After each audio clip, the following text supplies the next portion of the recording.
Welcome to Configuring FlashBlade S with Commvault.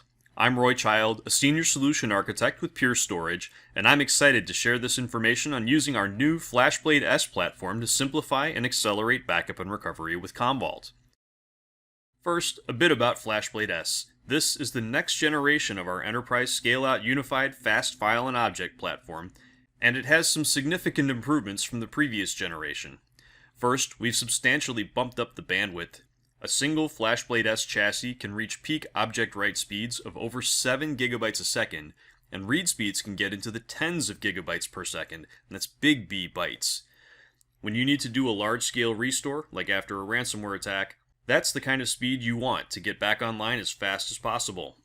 We also increased the density. A single FlashBlade S chassis can have over a petabyte of usable space in 5 rack units. With Commvault deduplicating, you can protect huge amounts of data in a very small space. And of course, there's safe mode for ransomware mitigation. If you're attacked, you want to know your backups are safe from destruction and ready for recovery as fast as possible. Commvault customers love the speed, simplicity, and scalability of FlashBlade. Commvault Backup and Recovery does a fantastic job working with a distributed object platform like FlashBlade. It's simple to deploy on a single object bucket, as I'll demonstrate shortly, extremely fast, and scales seamlessly up to multiple petabytes with no reconfiguration. Commvault's storage accelerator lets your systems back up and restore directly with FlashBlade without going through a media agent, so you can lighten the load or drive even more data. When you marry FlashBlade S with Commvault, you get even faster backup and restore than with previous gen FlashBlade, and that bandwidth lets storage accelerators speed up your backup and recovery even more, and it's just as simple to set up in a few minutes on a single object bucket. I'm going to demonstrate setting up object storage from scratch on FlashBlade S, adding it into Commvault as a cloud storage pool, and creating a server backup plan to manage data retention and backup schedules. Don't worry if I go too fast, there's a companion white paper on purestorage.com that goes into much more detail. First, I'm going to create an object account on FlashBlade. This is basically a management container that segregates Commvault keys and data from other object apps.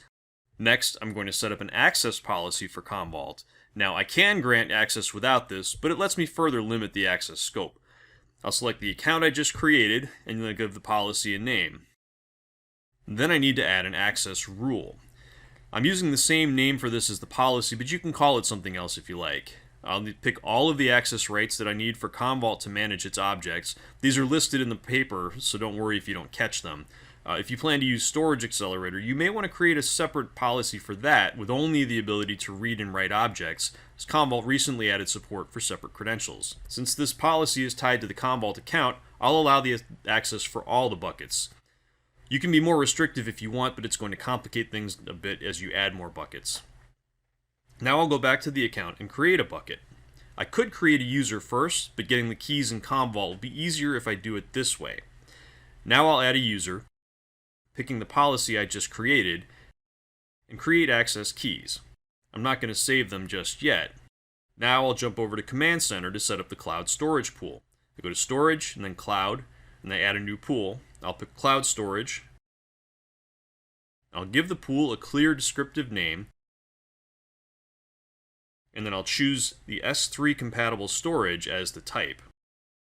I'll pick one of my media agents to be the primary controller, and I'll set the service host to the FlashBlade's data VIP. If you want to use TLS, you can just leave off the HTTP prefix. Now I'll add my credential, which I can reuse if I ever need other buckets. I'll enter a display name. This is not tied to the username on the FlashBlade, by the way.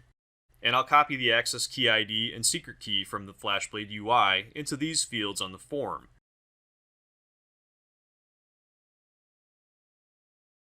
Then I'll save the credential, and I'll finish up the pool.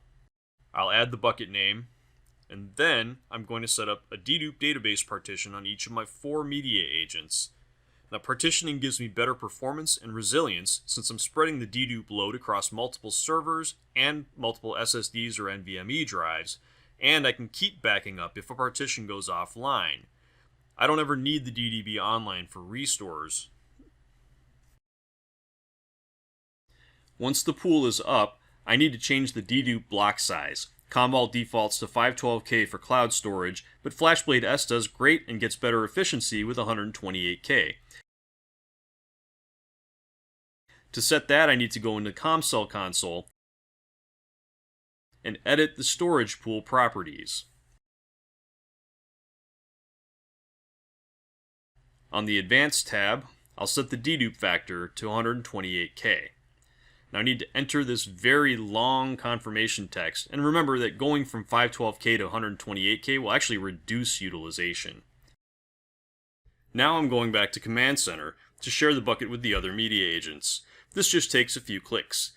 I need to go into the pool details, and then the bucket details so I can see the access paths. I'll click Add Media Agent, and I'll select the ones that I want.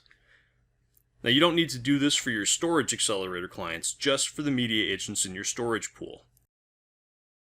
With the pool complete, I'll create a server backup plan so clients can actually use the FlashBlade S. You can add the FlashBlade S pool to a storage policy if you use them, but I find that plans are simpler to manage. You can add the FlashBlade as a storage destination in an existing plan if you do use them. I'll create a new plan from scratch. I'll give the plan a descriptive name, and then I'll add a copy using the FlashBlade pool. If I want to set different or extended retention, I can do that here, but for this demo I'll just accept the defaults. You can add downstream copies like offsite, cloud, or tape here too. I'll accept the default schedule, but you can customize it here.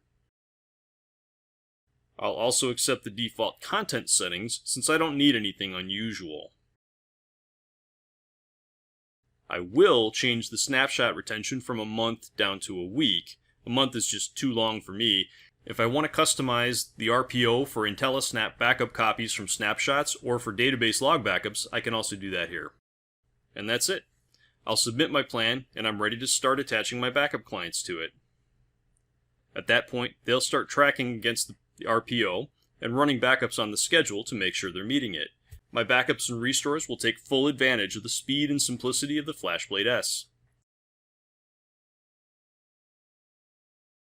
So, next steps. On Pure's website, you can learn more about the FlashBlade S, and you can read the solution white paper. And when you're ready, you can contact your Pure account team or your favorite trusted Pure reseller to set up a conversation. Thanks for watching!